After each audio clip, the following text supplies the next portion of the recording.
আসসালামু আলাইকুম, কেমন আছেন সবাই? আশা করি সবাই ভালো আছেন। তো জীবন থেকে নেয়া এপিসোডের আজকে 23তম পর্ব। তো আজকের পর্বে আর একটা গল্প শেয়ার করব, আশা করি আপনাদের ভালো লাগবে।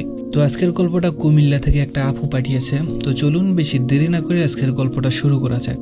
আমার নামটা না হয় গোপনই থাক, আমি কুমিল্লা থাকি, মধ্যবিত্ত পরিবারের মেয়ে আমি। আমার বয়স যখন 10 বছর তখন আমার বাবা মারা যায়। মায়া খাতে আমাদের 3 বোনকে বড় করেছে, কখনো অভাব কি জিনিস বুঝতে দেয়নি। আমার বয়স যখন 16 তখন একজনের মায়ে পড়ে গিয়েছিলাম। আমার চাচাতো ভাই, তার বোন নেই। ছোটবেলায় তার বোন নেই দেখে আমাকে দত্তক নিতে চেয়েছিল তার পরিবার, কিন্তু আমার বাবা দেয়নি। ছোটবেলা থেকে তার মাকে আমি আম্মু বলে ডাকতাম, আর তাদের 2 ভাইকে আমি ভাইয়া বলে ডাকতাম। সবকিছু ঠিকই ছিল, কিন্তু সে যখন ঈদে বাড়িতে আসলো তখন তাকে কেন জানি আমার পছন্দ হয়, ভালো লাগতে শুরু করে। তার সাথে অনেক ফ্রি ছিলাম, সেও ছিল। তারা ঢাকায় থাকে। ঈদের পর চলে যাওয়ার পর বুঝতে পেরেছি আমি তাকে পছন্দ না, ভালোবাসি। কিন্তু আমি যখন তাকে আমার ভালো লাগার ব্যাপারটা বলি, সে প্রথমে রাজি হয় না। তার রাজি না হতে আমার খুব খারাপ লেগেছিল, মন খারাপ করে বসে থাকতাম। কিন্তু তার 2 দিন পর 9 সেপ্টেম্বর 2023 সে রাজি হয়। তখন থেকে আমাদের রিলেশনটা শুরু হয়। কিন্তু সে সম্পর্কে যাওয়ার আগে শর্ত দিয়েছিল, রিলেশন করবে কিন্তু বিয়ে করবে না। আমি তখনও রাজি হয়ে গিয়েছিলাম, কারণ আমি ভেবেছিলাম মানুষের ভাবনা পাল্টায়, তারও পাল্টাতে পারে।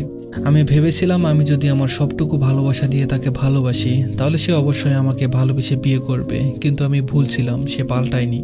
তাকে বহুভাবে বিয়ের কথা বলেছি, যতবার বলেছি ততবার কথা বলা বন্ধ করে দিয়েছে। 6 বার ব্রেকআপ হয়েছিল। আমি নিজে থেকে আবার সবকিছু ঠিক করে নিয়েছি। ভালোবাসার প্রমাণ দিতে গিয়ে বহুবার বিলিয়ে দিয়েছি নিজেকে, তারপরেও সে আমার ভালোবাসাটা বোঝেনি। 19 ফেব্রুয়ারি 2025 তাকে আবারও বললাম বিয়ের কথা। সে হাজারো অজুহাত দেখালো, সমাজ মানবে না, পরিবার মানবে না, আরও কত কি।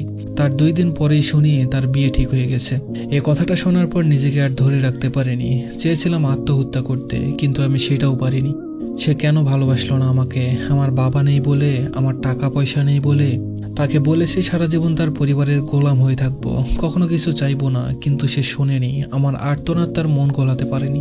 অবশেষে আমি বুঝতে পারলাম, আপনি যদি কাউকে সবটা দিয়ে ভালোবাসেন, তার জন্য সব করতেও পারেন। সে যদি আপনাকে ভালো না বাসে, তাহলে আপনার ভালোবাসার কোনো মূল্য পাবেন না। আসলে জোর করে কারো কাছ থেকে আর যাই হোক ভালোবাসা পাওয়া যায় না। তাকে অভিশাপ দিব না, কিন্তু আমি খুব করে চাই সে একদিন আফসোস করুক, খুব বাজেভাবে করুক। হ্যাঁ, আমি এটাই চাই। তো এই ছিল আজকের গল্প। আসলে জোর করে সব পাওয়া গেলেও ভালোবাসা পাওয়া যায় না। যে থাকতে চায় না তাকে কি আর জোর করে রাখা যায়?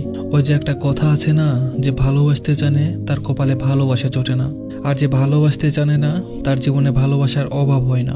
আমি এজন্যই সবাইকে বারবার বলি, জীবনে যাই করেন কাউকে ভালোবাসতে যাবেন না। আপনি বাবা মা ভাই বোন সবাইকে হারিয়ে থাকতে পারবেন, কিন্তু ভালোবেসে যদি ঠকে যান, তাহলে আপনার বেঁচে থাকাকে কষ্টকর বলে মনে হবে। আর কাউকে হারিয়েছেন এর মানে এই নয় যে আপনি হেরে গেছেন বা আপনার ভাগ্যটাই খারাপ। আসলে আপনার জীবন থেকে ভুল মানুষ চলে গিয়েছে, সঠিক মানুষ আপনার জীবনে নিয়ে আসার জন্য। যে মানুষটাকে আপনার জন্য বানানো হয়নি, আপনি যতই তাকে ভালোবাসেন, যতই সোনার শিকল দিয়ে বেঁধে রাখেন, দিন শেষে সে আপনার জীবন থেকে চলে যাবেই। আর যাকে আপনার জন্য বানানো হয়েছে, যে মানুষটা আপনার, সে যতই দূরে থাকুক আপনার কাছে তাকে আসতেই হবে। তাই জীবন থেকে কেউ চলে গেলে ভেঙে না পড়ে, মন খারাপ না করে থেকে বরং খুশি হন যে আপনার জীবনে সঠিক মানুষ আসার রাস্তা ক্লিয়ার হয়ে গেছে। যাই হোক, আমাদের গল্পগুলো ভালো লাগলে অবশ্যই কমেন্ট করে জানাবেন। আর নতুন নতুন গল্প পেতে অবশ্যই voice of Sohan YouTube channel আর ফেসবুক পেজটা ফলো করে দিবেন। আর আপনার সাথে ঘটে যাওয়া গল্প যদি আমাদের মাঝে শেয়ার করতে চান, তাহলে অবশ্যই ভয়েস অফ সোহান ফেসবুক পেজে মেসেজ করবেন, অথবা আমাদের ইমেল করতে পারেন। আমাদের ইমেল অ্যাড্রেসটা হলো sohanofficial111@gmail.com। তো দেখা হবে আবার নতুন কারো গল্প নিয়ে নতুন কোনো ভিডিওতে। সবাই ভালো থাকবেন, সুস্থ থাকবেন। ধন্যবাদ সবাইকে।